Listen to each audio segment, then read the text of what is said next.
Swash plate piston pump is a type of positive displacement pump which translates the motion of the rotating shaft into a reciprocating motion of the pistons.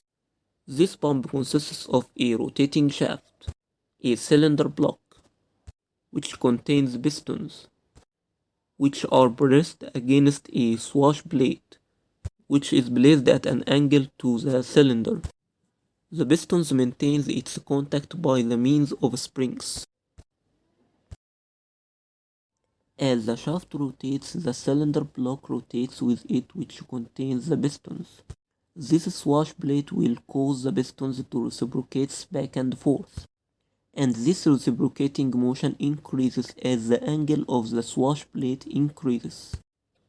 When the piston moves back, it will create a vacuum which will cause suction.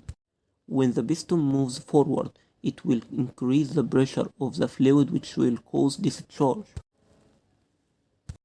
The volume of the fluid being transported during one complete revolution of the pump is called the displacement volume.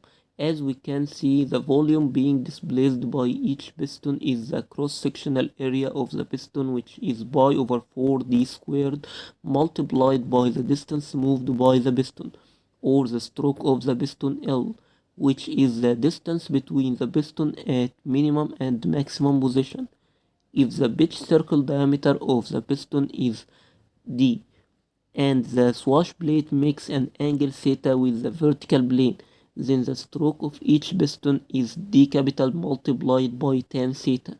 So the displacement volume will be pi over 4 d small square d capital tan theta multiplied by y, which is the number of cylinders.